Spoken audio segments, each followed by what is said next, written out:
Hi, I want to talk about the elderly, which is, if you go to Bethris.com, it's still under construction, but it's one of my top priorities. Now, recently, in the last 2 months, 3 months, 4 months, 5 months, however, I've went into different facilities and only ask the supervisor for a list of patients that do not have any family members alive that could come and visit them. And some of them were nice, some of them were very defensive. What do you want to know? So then I had to Google myself and show my website where I'm an advocate for the elderly, okay? But just recently, I went into the Sanctuary nursing home up here in Ironton. And I sat and talked with people. I didn't video them. I didn't ask any questions. I met the director of activities, and there were some elderly folks, bowling and, knocking pins down. It was fun. It was fun. Excuse me. And my simple thing is, if you go in a nursing home and you see everybody sitting around in a wheelchair and it's complete silence, here's an idea.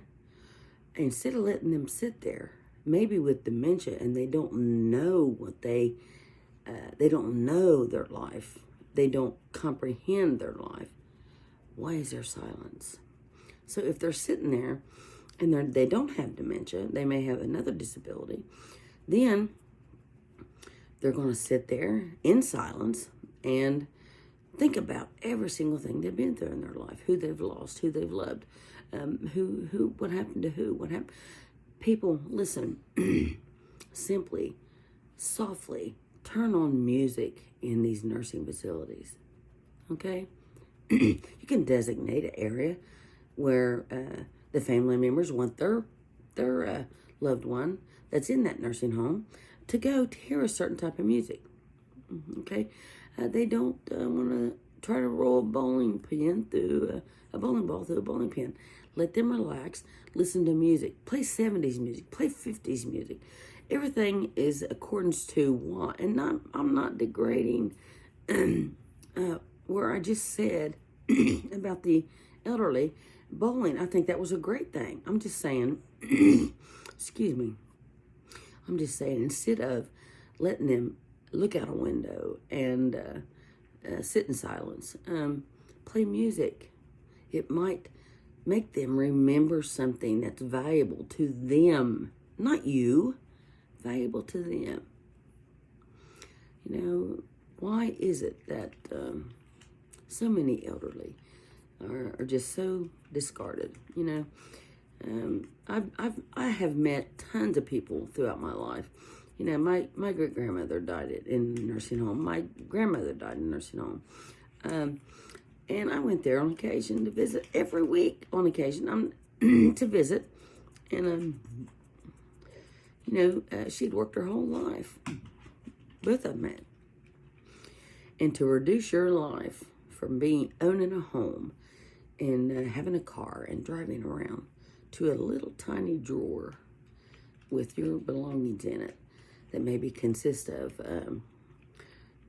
the numbers of your own children's phone. You can't remember that then, maybe, when you get older. And maybe it could be as simple as a little tiny teddy bear that meant something to you at one time. You may not remember what it means now, but for the people that work in these places, who qualifies these people? Now, I'm going to set off a whole new fire about people that work in nursing homes. I'm not picking on the ones that are good, but if you are bad and you make a living off of working at a nursing home, and I've witnessed it myself, you just walk on by somebody in a wheelchair and you can't just say, "Hey, how are you doing today, Charlie?" That's not much compassion or empathy, is it? So, ask the person in charge just to play some music. Instead of them sitting in their room alone, they cannot find the remote. They cannot function to find, they cannot function to find anything to listen to. It's complete silence. Why don't you There's music in the elevator. I'm sure you can get grants to play music throughout each room. And just let them listen to something that might keep that negativity, excuse me, keep that negativity out of their minds. And maybe it can reignite, maybe it could reignite something in their past and okay. It can maybe reignite something, in their past or their family. They can have,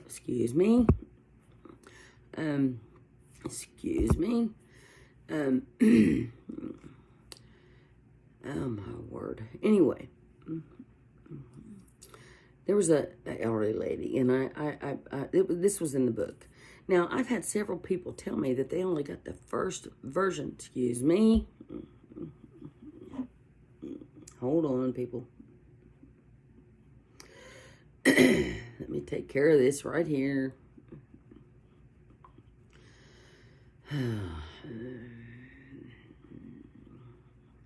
Well, they can, there we go again. Okay. Anyway, it's okay. I'm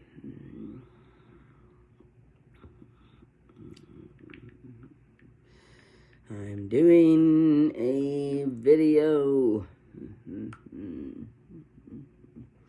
Everything you say is... Yes, if you notice, I closed my right eye. So I've got an appointment with the eye doctor. Yes. Okay. I close it sometimes. I have a back injury, but it's great now. I'm good. But I have a little bit of problem with my right eye. Now, if you didn't see it and I brought your attention to it, then congratulations. Congratulations, you found out a weakness in me. It's really not a weakness. It's just the truth.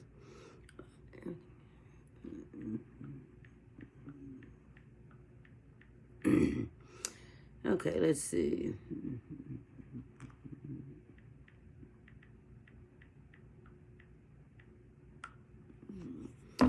Okay, I think I took care of that. Anyway, so my thing is, just play some music in a nursing home. If you can walk into any public building and hear elevator music, why are the elderly neglected in a nursing home or any VA hospital of listening to music? You know, why do they have to sit in silence? Why? Silence can be death to somebody. Silence can be death to somebody. So I will carry on here in a minute, and I will keep doing videos. And, you know, there's a whole lot of speculation about the whole sheriff thing, and I'm not going to talk about it tonight. I will do a video on that Monday. Okay, on Monday. And we'll just see what we see. Okay? But, you know, the elderly, they have to be treated gingerly when you go on a call.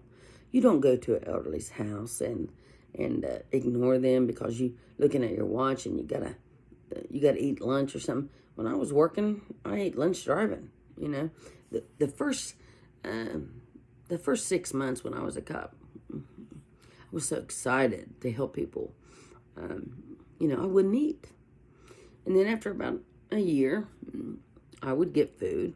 And then when I got a call, I would just put it over in the seat, the passenger seat. I'd go to the call. Then after about a year and a half, 2 years, 3 years, 4 years, you know, I would try to eat it as I was going to a call.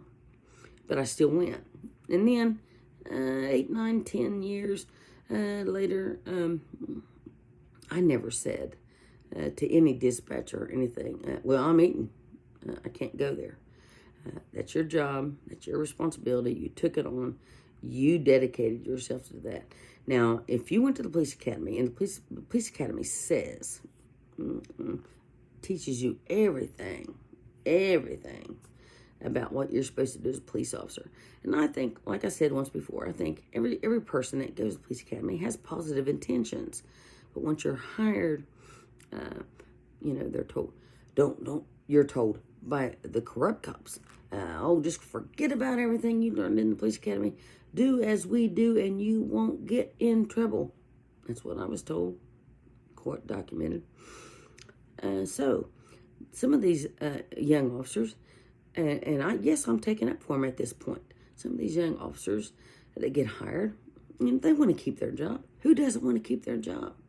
Are you going to speak out when you see something that's not kosher with you? No, you're not going to.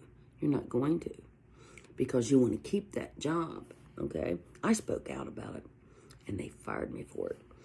So I just thought I'd confuse you all a little bit. I got shorts on and a hoodie. Just some content for other people to bullshit about. But anyway, yes, the Harriet Lewis Apartments, high-rise, elevator's still down. Sherman Thompson Towers has mites. And the people that I talked to called the manager, and they said, well, we can't get an exterminator here for such and such a month. But it was once assisted living, and now they say it's just like you're renting an apartment. Well, where's the landlord? Who's taking care of the, who's taking care of the mites? Who cares about these elderly people that can't contribute to society anymore? Who cares? I mean, you work your whole entire life. You pay into Social Security. You pay into everything. You pay into your union. You pay into everything. And then once you're done, you're done working, boom, the purge. Let's get rid of all these elderly people. So then what do we do? Now, I'm not saying we, the United States. What do? We create a virus, and then what do we do next? We label it. We give it a label. That's what the government's all about. We label everybody. Oh, you're gay. Oh, you're corrupt. Oh, you're this. You're that. Labels are made by humans, not by God. You're not labeled when you come out of the womb to be who you are going to be in your life. So anyway, let me go ahead with what I was saying. And yes, I'm not reading off of the list of things, and you all can make fun of me and say she skips around a lot. I don't care what you say. Just like today, I simply posted an excerpt that somebody else posted. I just shared it. You can see the person that actually posted it. I shared it, okay? And this young man got on there and just started giving me 10 kinds of hell and saying it was a hateful post. I did not write it. It's in the Bible. I'm not prejudiced towards anybody. My feeling is that if you have to have an ID and a passport at the airport, you have to take your shoes off. You have to be scanned. Your luggage has to be scanned. Then why are these people coming over illegally and getting $10,000 health insurance, the right to bear arms, and everybody wonders what happens with all of these murders, rapes, and everything else. I'm not going to get into the whole political aspect of it, but what I'm saying is, if you can come over to this country legally, praise God. But if you're going to get over here and get more rights than our veterans have, than our homeless veterans have, that's a problem. That's a real problem. So anyway, I'm going to touch base on some other things later. People are just screaming for an honest conversation. That's what they're screaming for. But nobody has that, do they? It's all propaganda. It's all propaganda. We have to gingerly walk around your male egos in order to fit in. Well, if you let that happen to you, that's on you. Stand up, speak out, be outspoken. Nobody can do anything to you for being outspoken. Okay. Well, let's go through here and see what I got jotted down.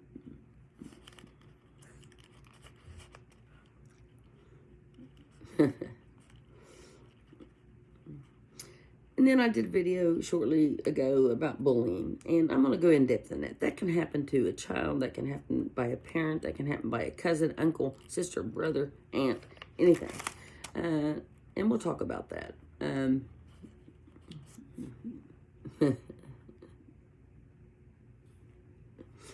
Women in a man's workplace. Now, this goes way back. Way back. Men either are intimidated by a strong woman's presence, or they are intimidated. They're not intimidated, but they are attracted to that woman. So what do? A woman has to work with these men yelling out slurs, woo-hoo, and you look good, and I want to do this, and I want to do that. But when it turns on men, it's a totally different thing, isn't it? Yeah, it is. We'll get into that. And I'm just starting, okay? I'm just starting to do this. And here's one more thing. Who in Ironton, Ohio, or who in Lawrence County, Ohio, specifically this state, that's what I'm talking about, who has the right to hire or fire a police officer or a deputy? Now, I'm not going to explain it to you. Just look it up. Is a union representative to assist someone when they win binding arbitration? Well, yeah, if you pay union dues, they're supposed to be there to assist you, aren't they? After I won binding arbitration, were they there for me? No.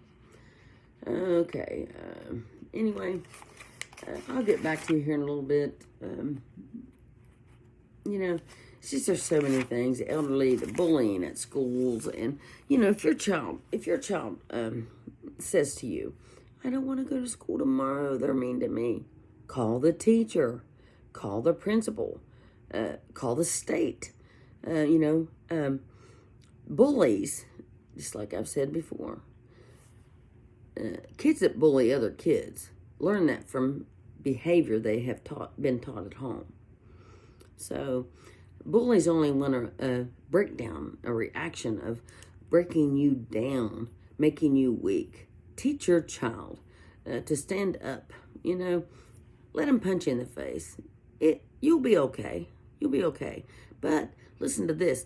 If you go and look up the percentage of people, the kids that are bullied in school that commit suicide or harm themselves in any way or kill themselves, what did you actually do to prevent that? As a school, as a teacher, as a principal, as an advocate, or as a parent, or as anything? Kids are dying today because they don't have any place to turn to. They don't have any place to turn to. So be that person they can turn to. And you as a parent, talk to your child. I know many of my friends, they sit down and talk to their child. And, ask them, is there anything on your mind? You don't just let your child come home and hand them an iPad. That iPad's a babysitter. Don't talk to your children. And everybody says, how do you know you don't have a child? Well, no, I don't have a child, but I have knowledge and I have experience in dealing with children, especially on domestic calls. Other officers with me on domestic calls simply arrest the person that did the damage, and they put him in the cruiser and they leave. I stayed. I talked to the victim.